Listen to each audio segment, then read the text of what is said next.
Let each of the panelists introduce themselves, and I'm going to force you to keep it brief, or I'm going to moderate. So we'll start with right here on my left, John Perry Barlow. Hi, there's a lot of you there. Okay, I'm John Perry Barlow. I co-founded the Electronic Frontier Foundation. Woo! I used to be the junior varsity lyricist for the Grateful Dead, working with my official best friend, Bob Weir, who I'm delighted to see here today. He was a sweet guy, an unusual musician. And I've been writing and thinking and arguing with people for about 20 years over the future of copyright in digital media and the best ways to monetize the work that we do with our minds and our hearts in creation, and whether or not it makes sense to try to own those works, whether they might be monetized in a better, more productive way. So I'm still heavily involved with the EFF. I've been very involved with the fight against SOPA, PIPA, and ACTA, and all the other acronyms that seem to be issuing out of the bat cave of Hollywood at a regular rate these days. And we can talk about that or anything else you want. All right, Eric Martin. Hi, I'm Eric Martin. I'm the general manager of Reddit. Been with Reddit for about 4 years now. Before I joined Reddit, I was actually working in the film and music industry for mostly independent labels and studios. Great. Josh?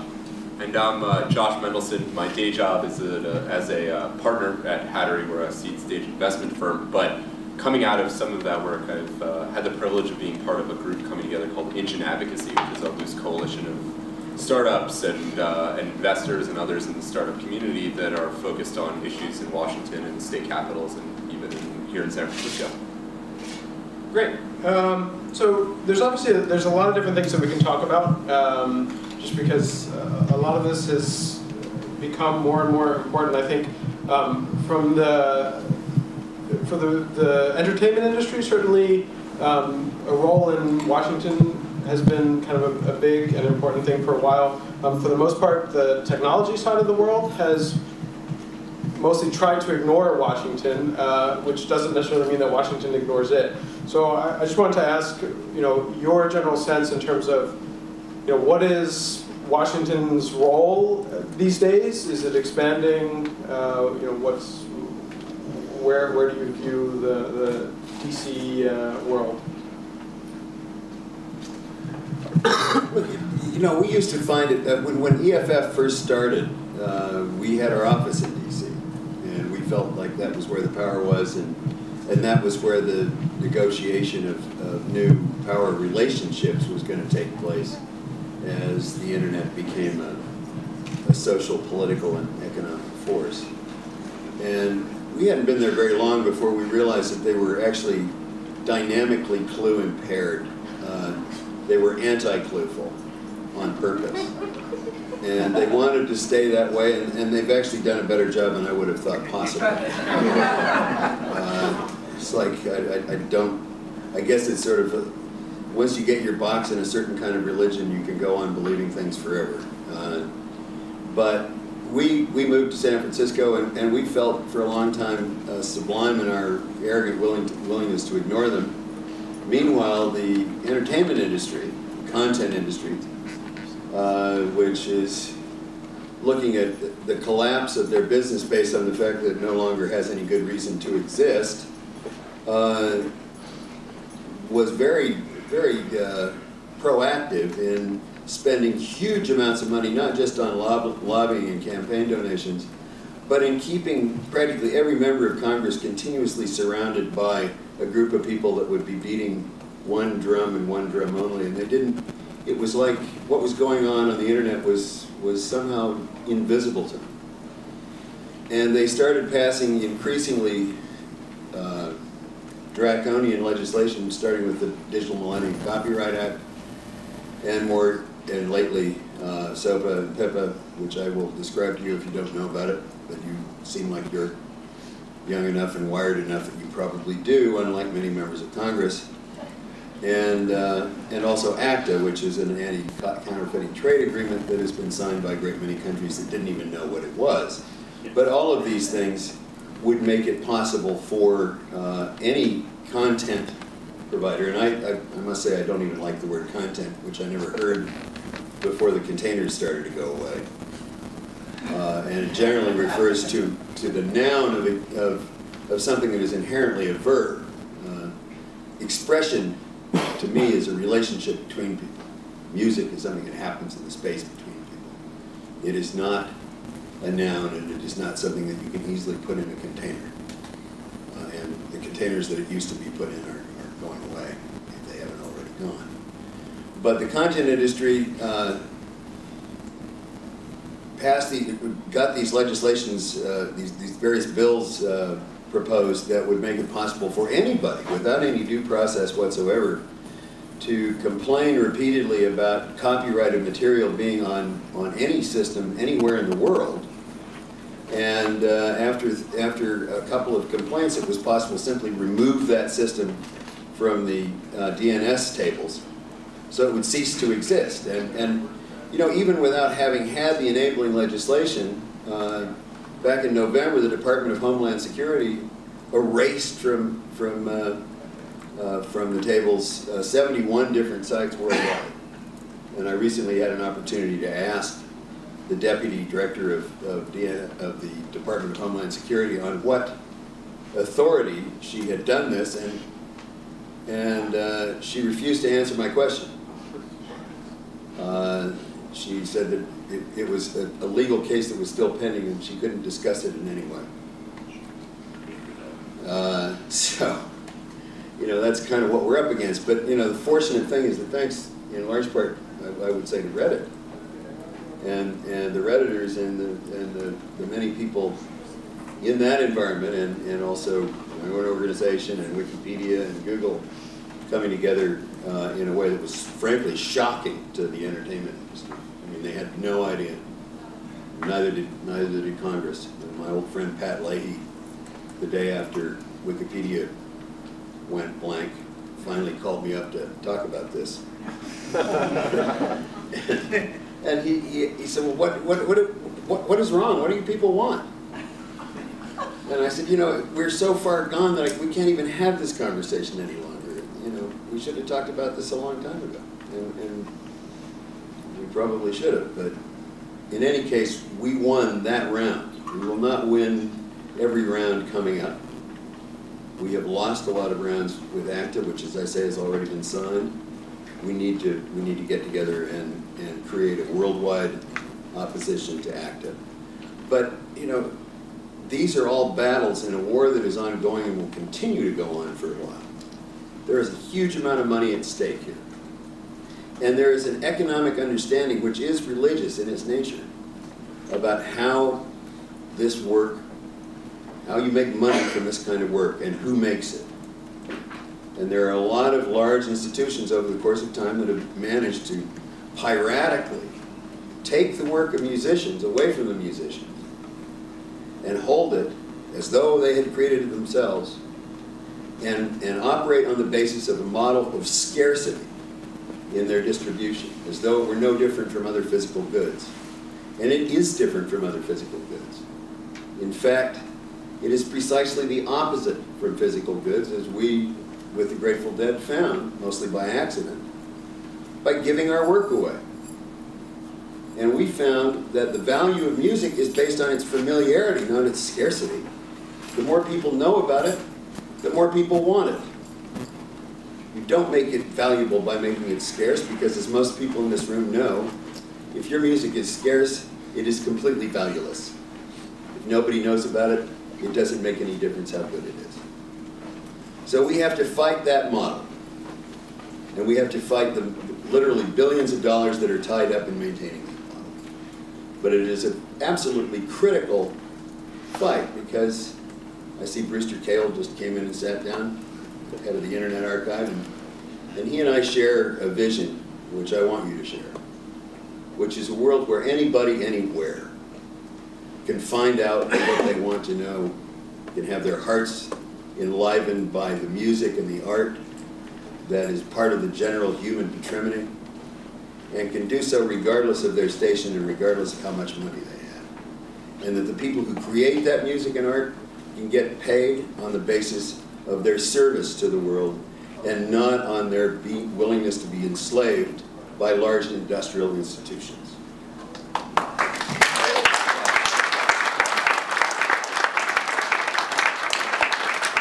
All right, so that's, all right, that was awesome. I didn't know what you wanted. No, that was perfect. Doing that, but let me jump on. As you pointed out, Reddit certainly played a large role, very specifically in the fight against SOPA and PIPA. So I wanted to talk a little bit about some of the specifics of what happened there, because I think everything that happened, a lot of people focus very much on just sort of January 18th, but I think really, what happened over the preceding few months leading up to January 18th and then the next couple of weeks after that, were really something different that took a ton of people by complete surprise. And it doesn't fit into a general narrative that the traditional press and policy watchers were used to, and I think they've been struggling to kind of understand that. I wanted to see if we could examine that a little bit with both, with all three of you, because all three of you had different involvement. But we'll start with Eric, just because of Reddit's key role in a lot of this.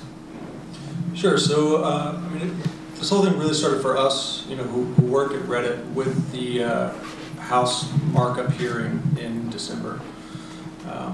This was the House Judiciary Committee hearing to mark up the bill. And we all watched the live stream in the office, and we put a link to the live stream on our site. And watching this really freaked us out. Because you saw, sort of lawmaker, I'm from North Carolina, there's a Representative Watt from North Carolina that got up there and just said, basically I'm ignorant and proud of it. I have no idea what's in these laws or the technology that it's,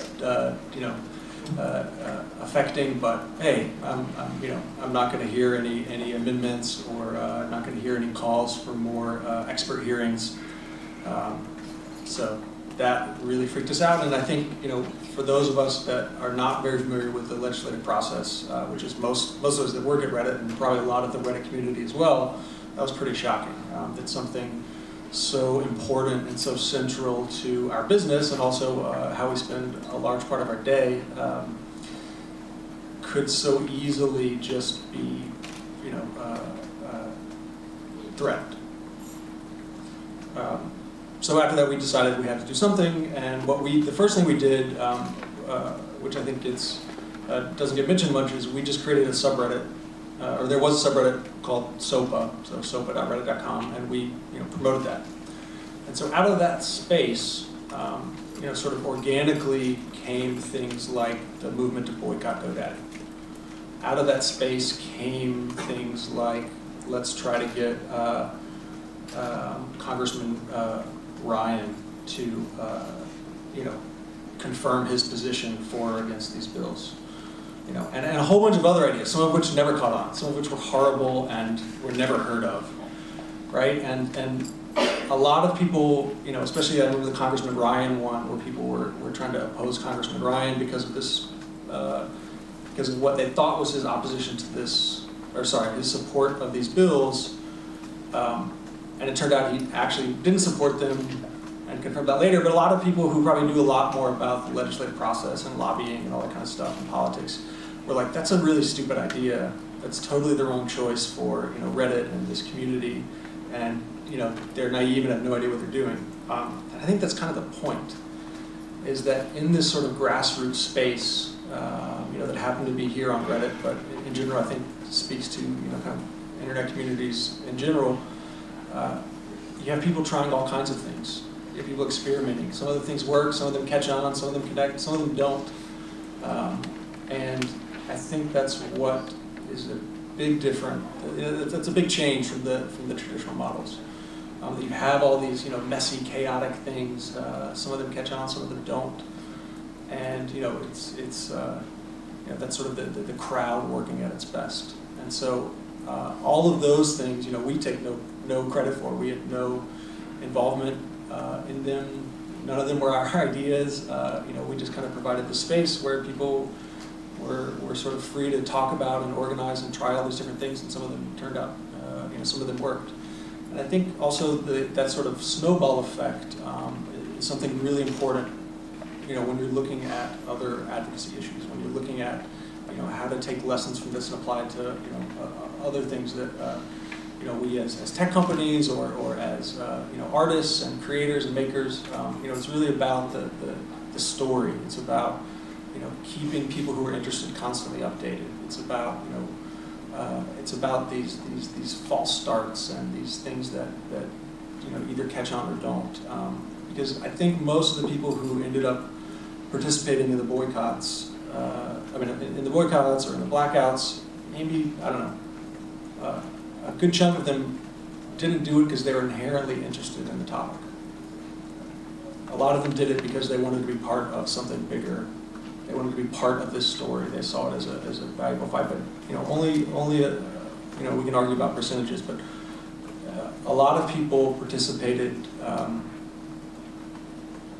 because of the story and not necessarily the cause itself.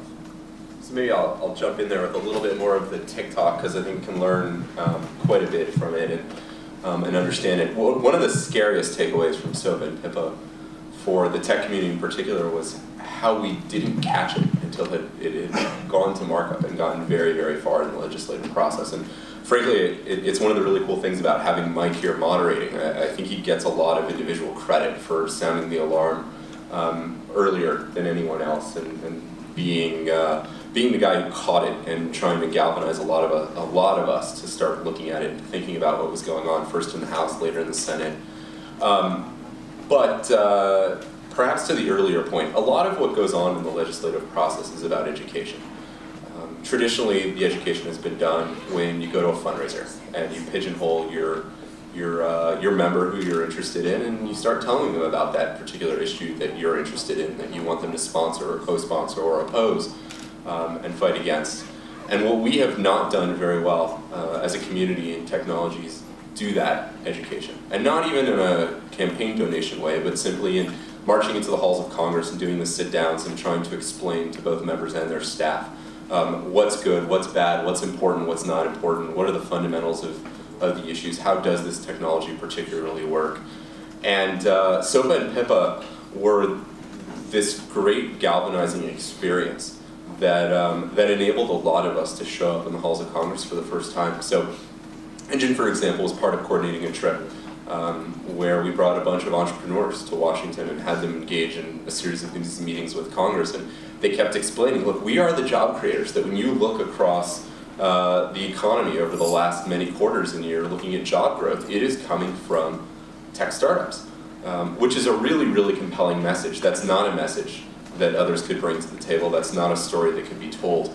And it turned out to be quite compelling.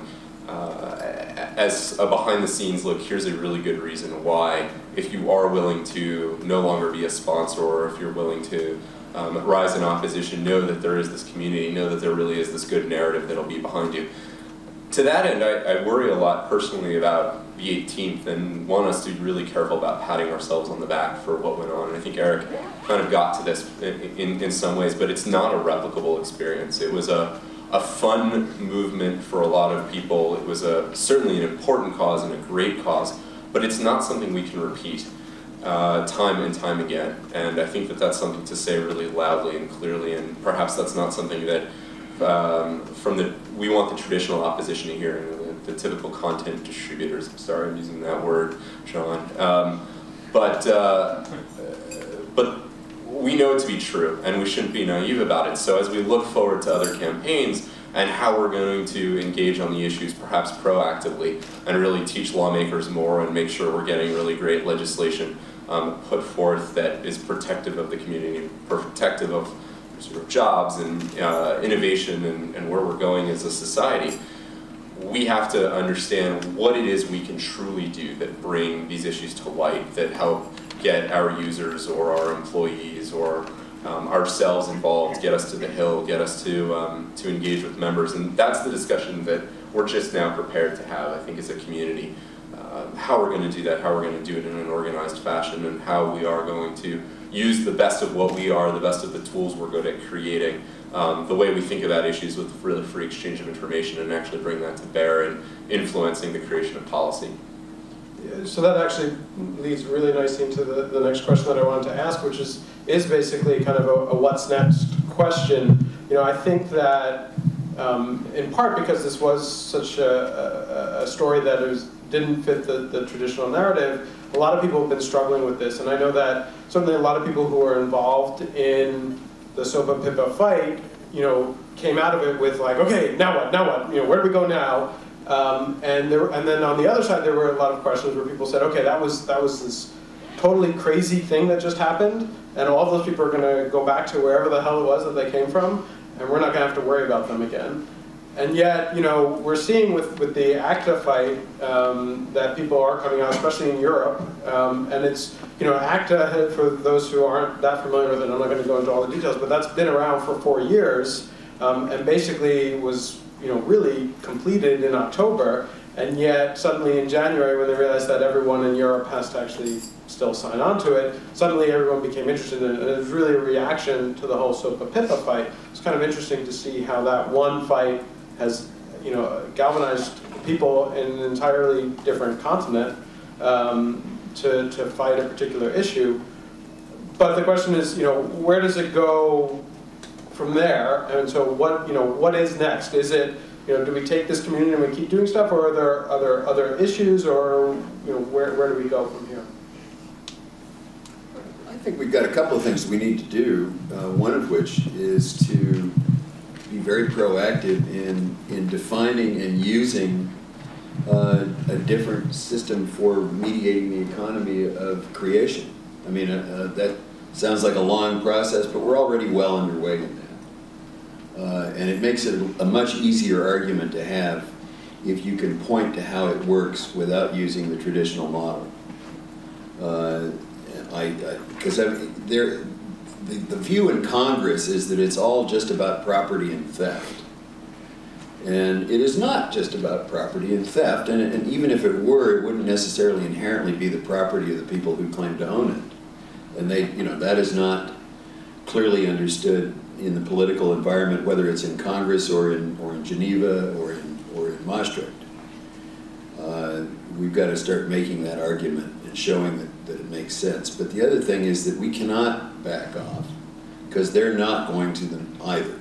And they're certainly determined to do whatever is necessary to cripple the internet before they're going to back off. And we just have to. I mean, there's another agreement that we didn't know about until very recently, which is called the Trans-Pacific Agreement. Partnership. Yeah, Trans-Pacific. Yeah.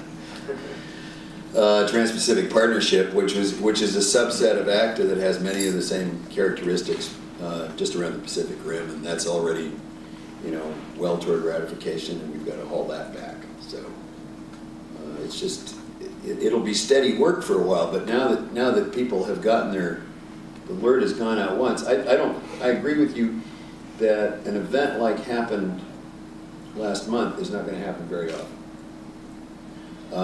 But I think that now that people understand that there are significant threats that are being engaged into the internet, it's going to be easier to get the rabble to rouse. I think there's a lot of truth to that.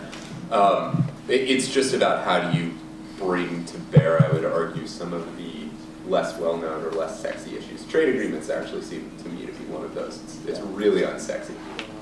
But they're one of the steps that we've been taking, to Mike's question, so Engine Advocacy, just for a really quick background, is a loose coalition, as I mentioned. But our major focus as this group is to educate both members of our own community, so that's the tech community, and also policymakers on the issues and the ramifications, as I mentioned. And our hope is that by coming up and building really good data sets that help us understand the issues and implications, we can do a better job of telling that story in a way that certainly makes more sense and speaks to the strengths of our community, but then helps us, again, as a community, engage our policymakers. And so part of how, at least personally, I've thought about it is how are we going to do this education better?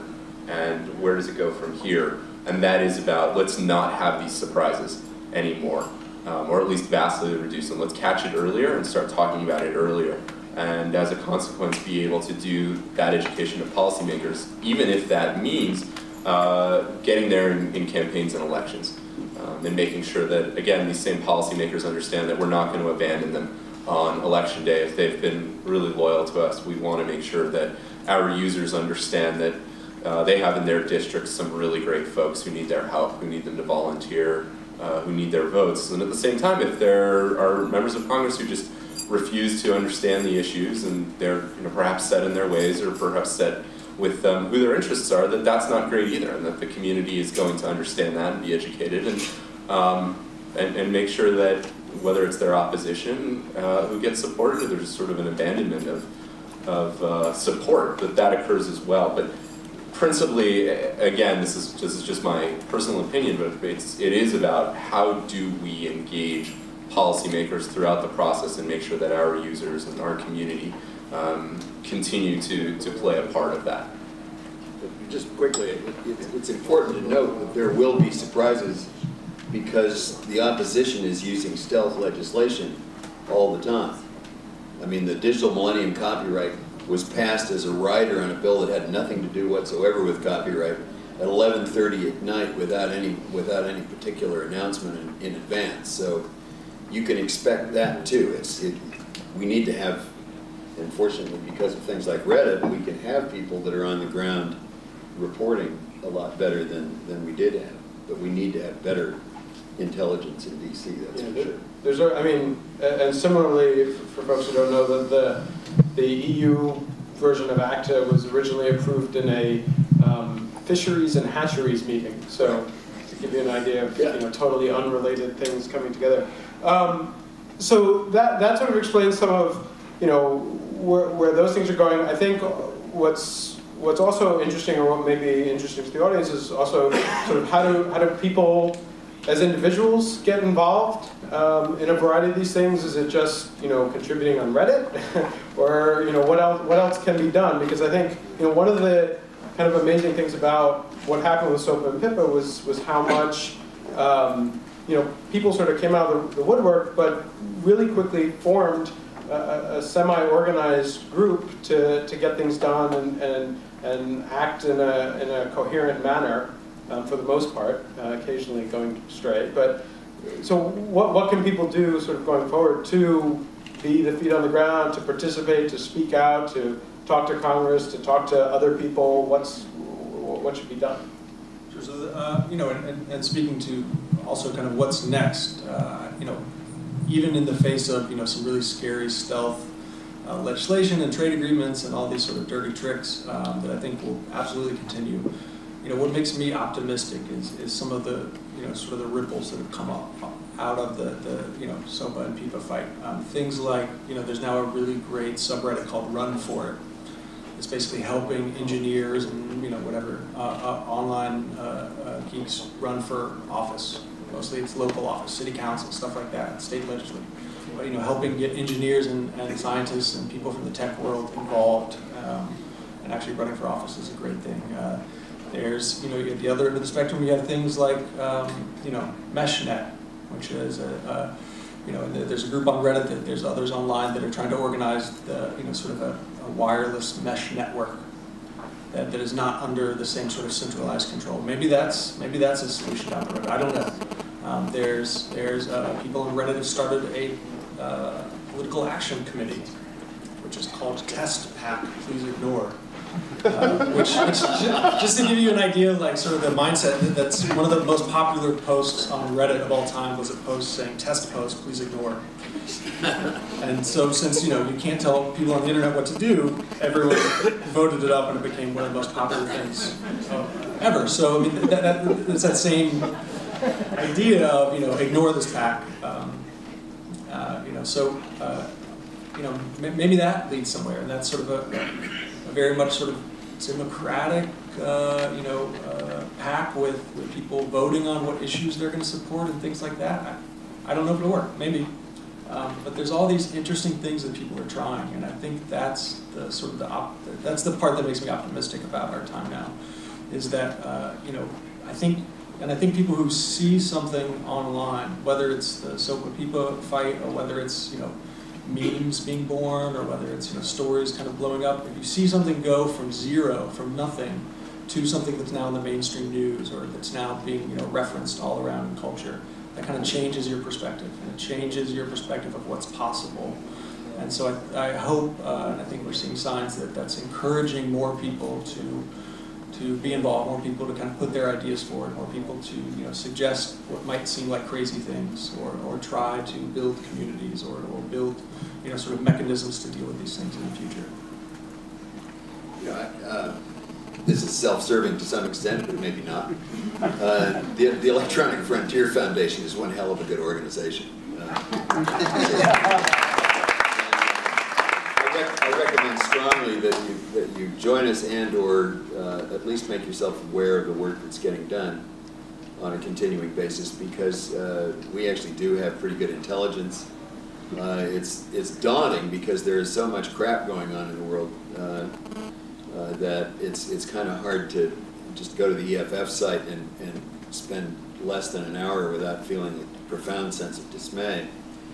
But I still think that you can find things to attach your advocacy to, and find ways in which you can give that traction there for a whole range of issues. And you could have found out about SOPA and PIPA a long time before they became household phrases. So I would recommend doing that. And there are also organizations like MoveOn, which I think are actually pretty powerful, becoming pretty powerful in their network advocacy. And if you're in business, I think it's really important that you're working with Josh's group, because I mean that's very powerful. Advocacy Engine is a really great idea. Well, thank you. So I'll give the more traditional response. There's a continuum, and the continuum is sort of extends from run for office to just vote. And then in between, you've got everything from calling your member of Congress and really talking to the staffers about these issues that you've learned about and been educated about. And the interesting thing is you can actually call, explain your constituent, and ask to talk to their legislative assistant who's working on that issue, or their chief of staff. You'd be shocked how often you would get through. Visiting DC, same deal. Making sure you're meeting with your member of Congress there. A lot of them will do town halls when they're back in the district. It's a matter of staying aware. Make sure you sign up for their email lists. Show up. That's where you've got some great one-on-one time. Talk about the issue you care about. Talk about why you care about that particular issue. Contribute to campaigns if you're inclined in that way. It's obviously very powerful, but the best way to do it is to contribute and explain to the staffer or the member why it is that you want to thank them for caring about the issue that you care about and why it's important to you. But most importantly, and I know I keep harping on this, it's about getting educated. It's making sure that you personally understand the issue so that you can speak intelligently about it, whether it is to your policymaker or it is to your friends. Because ultimately that's how we're going to spawn the really innovative campaigns that continue to help us remain engaged. It's how we're going to stay on top of the issues, and it's also how we can let all these policymakers know that tech policy is very important. It's very complicated, and it's really worth getting right. So every one of us playing our role, again, in that continuum, as much as you're willing to, is really, really helpful. Answer your question? Yeah, absolutely. That's great. So I'm going to ask one more question, and then I'm going to outsource my moderating duties to the audience. So people get ready. I see that there'll be microphones ready. So the last question that I have for you guys is basically just, as succinctly as possible, what do you think are kind of the key lessons out of what happened over the last few months in this particular fight that people can kind of take away from that? I think we've already done a pretty good job of answering that question. How's that for I guess I was trying to zero it down and kind of summarize. Public engagement works. Public engagement works? I think that's probably the most important thing. That it is something we can do. It's something that a lot of embedded interests can't. And so that it's worth recognizing it. It's worth making sure members of Congress state legislators. So can I push back on that a little bit? Yeah, also, just one other thing. I mean, Congress is still in the physical world, devoutly. And, you know, they have this belief that you can have, and it's probably not completely groundless, that millions of people can sign a virtual petition and it doesn't mean a goddamn thing. On the other hand, for example, the two New York senators were very much in favor of PIPA until there was a rally hastily called in the street out in front of their office in New York. I spoke at that rally. I have never seen that many geeks out in broad daylight. I mean, there were people who was like, but it mattered. It mattered a lot.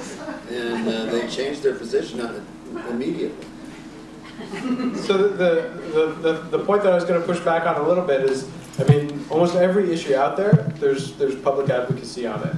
What made this different that made it actually resonate and actually have an impact? The volume. Yeah, it was really loud.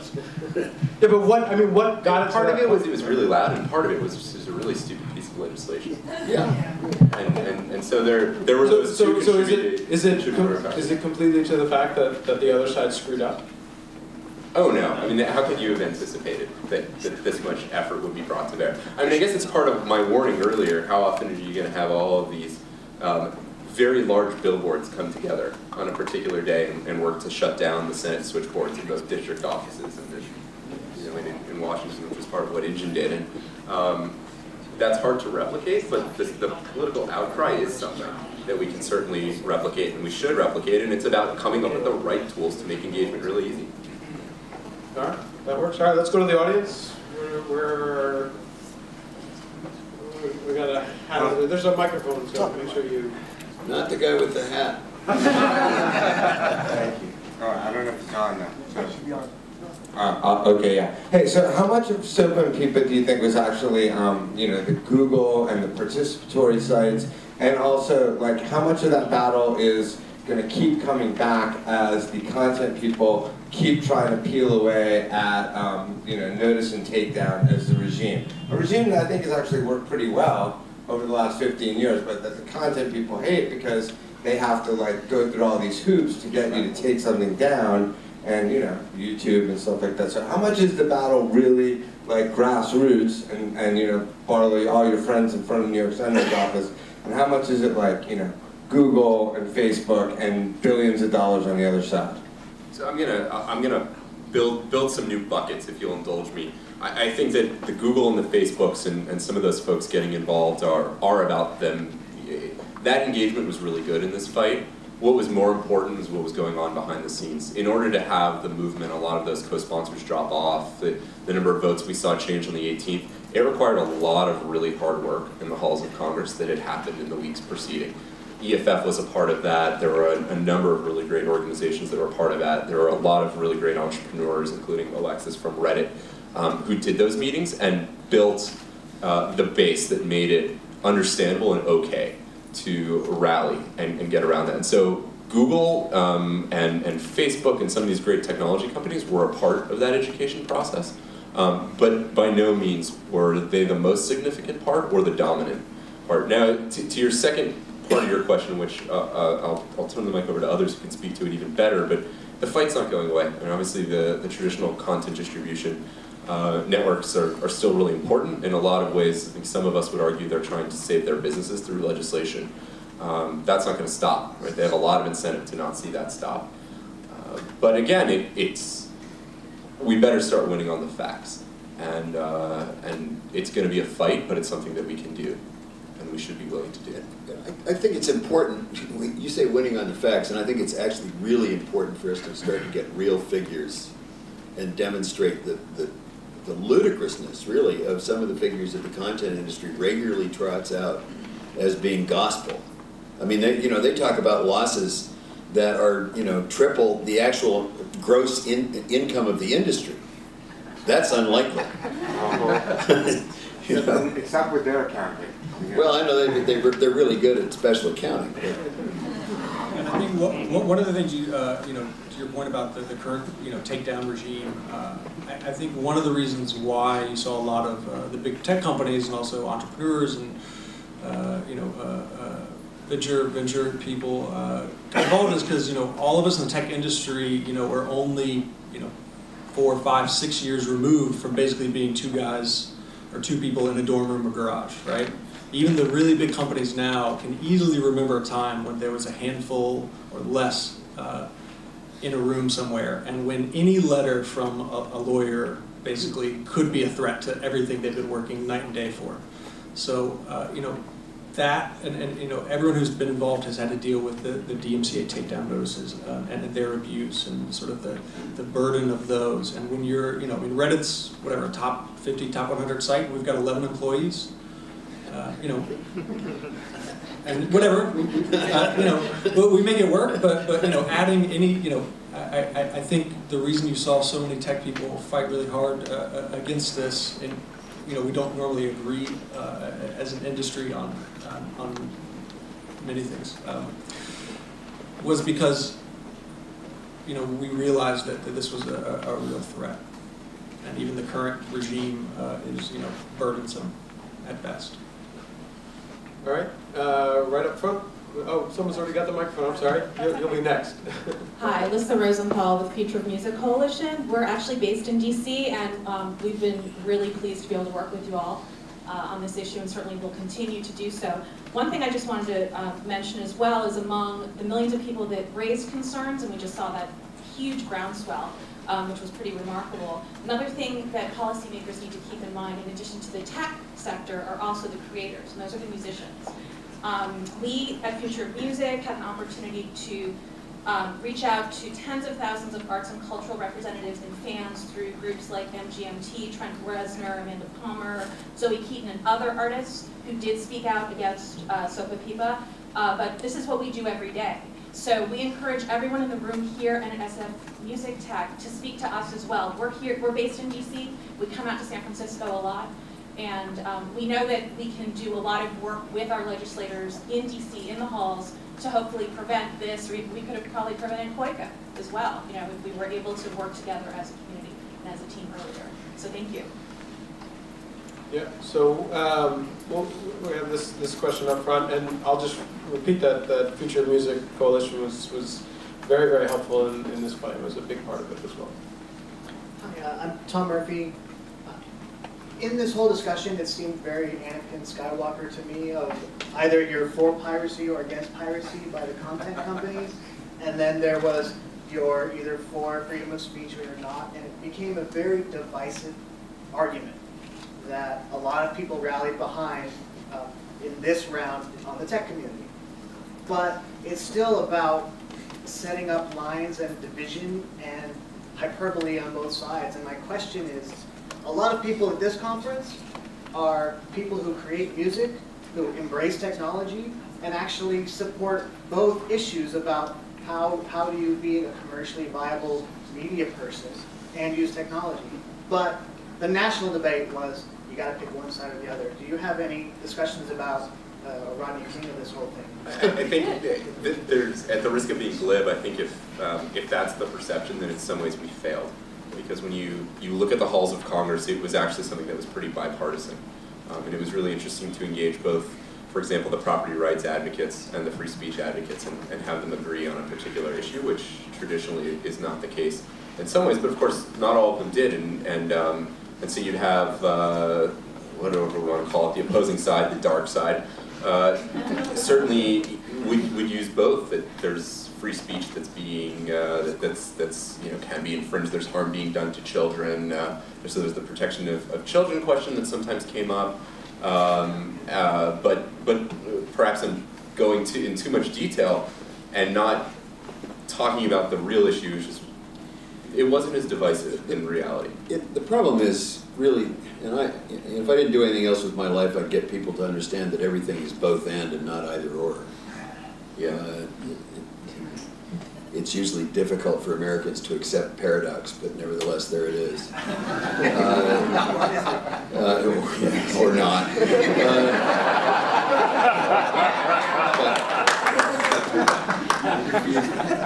But, you know, the question, you know, as a songwriter, I want to go on getting paid for the work that I've done, and more importantly, I want to be able to have some control over it. That's the real issue, I think. And I think, even though I love it when other people are like taking the song and spreading it out there, I wouldn't want to see somebody making a lot of money off that wasn't me. So I understand all that. But the problem, you know, one of the problems with cyberspace is that if you can censor anything in it, you can censor everything. That's the real issue. It's like one continuous piece. And copyright is actually just a stalking horse for a lot of other things that people don't want. It just seems to be one that where they can get a fairly large percentage of the public to say, yeah, we don't want to steal from creators. Since the record industry already has, I don't know why they worry about it. But they think that they are. And, you know, that's the issue. But, I mean, we have to come up with a way of controlling the economics around creativity that actually leaves the money with the people who create it. Before I had my mental blackout, I think that's where I wanted to raise that point as well. When we talk about SOPA and HIPAA, we're talking about a very specific piece of legislation that just did grievous harm to everybody.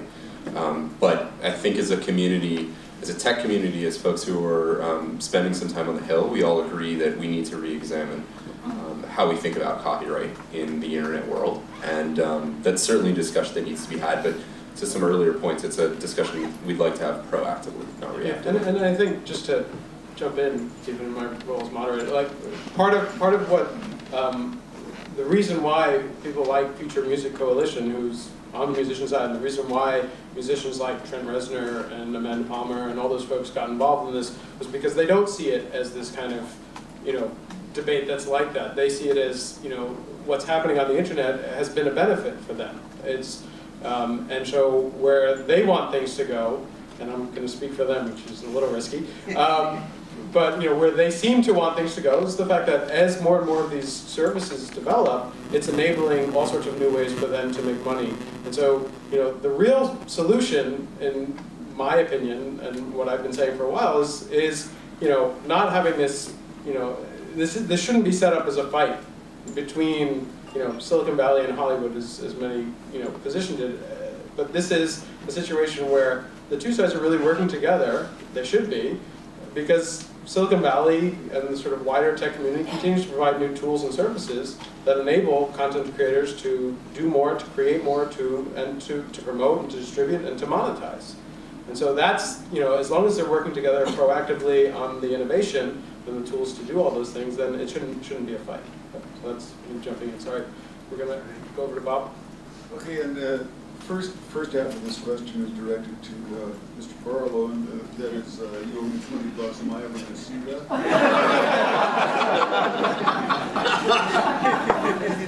And then, secondly,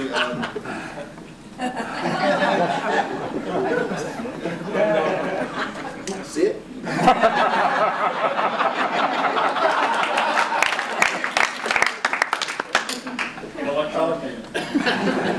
Is his argument pretty much doomed to failure? This whole conflict doomed to failure until the issue of until the word content is lost? Because well, you know, what's the container, for instance? This is art we're talking about. Art is spirit, conveys of spirit, and. So, what is the container? Is the container the painting? Is the container the song? Or is the container the piece of plastic that is put on, or vinyl, or whatever? If we can redefine the art down to its essence, the art, then you get into a question of, okay, well, whose property is the art? Is it the creator, or is it in some part the creators, most of the creators, but is it in some part the general listener or the person who's receiving it? Isn't that part of it too? Now then you go back to China a few hundred years back, you know, like several hundred years back. there was a collective of people who invented a clock. Now, they had no copyright laws in China at the time, and so the people who had this clock, there were about a dozen of them, they could make clocks. But when those people all died, those clocks stopped being made because nobody knew how to make them, and these people kept it a secret because if they told other people how to make clocks, then everybody would be making clocks. And no, this is a fact. So some way has to be provided to protect people who come up with. I'm with you. I'm wearing two hats here. So some way has to be come up with to provide people to make a living making art. Otherwise, musicians will have to go back to law school or bagging groceries. And there won't be music because they won't be doing it. They won't be making it.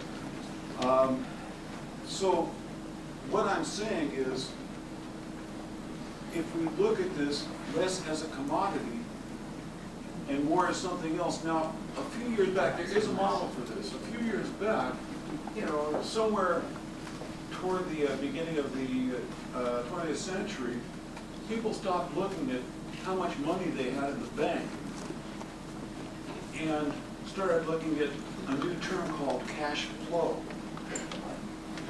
And is some sort of concept like this, I mean, this is something for, I think, everyone to pack under their pillows and say, is there some other way of looking at this so that we can take this entire argument out of the context that it's in now? That's all, you know, all I have is a question. I'm not sure how it's kind of, I don't know, philosophical, but I'm not sure how many answers we're going to get this afternoon. So thank you, Bob. I could have put it better myself. But really, you already came up with the answer to the question in your working life. I mean, we made songs. Our records didn't sell for shit for a while because they weren't all that great. They weren't as good as your performances in concerts. And you know, those tapes were traded around freely. And you know, pretty soon you guys could fill any stadium in the country anytime you felt like it. I mean, mostly because you hauled your audience around with you. But you could, which was cool. And, the thing was that you'd entered into a relationship with that audience. And that's what, it wasn't a matter of owning that stuff any more than you owned the audience, but there was a relationship between you and the Deadheads that was a service relationship in essence. And you know, there are all these lawyers out there defending copyright that don't copyright their briefs, I notice. I mean, you know, they actually charge their clients a service fee. And I don't know why that doesn't seem to, they don't seem to think that's going to work for everybody else. But I couldn't help but look at it. No, I think the answer is there. We just have to get the property model out of the picture because it's not a good way to monetize something that can be infinitely duplicated at zero cost and infinitely distributed at zero cost. I mean, when it was still encased in books and CDs and things like that, it made sense to look at it as a piece of property. It doesn't. Well, art is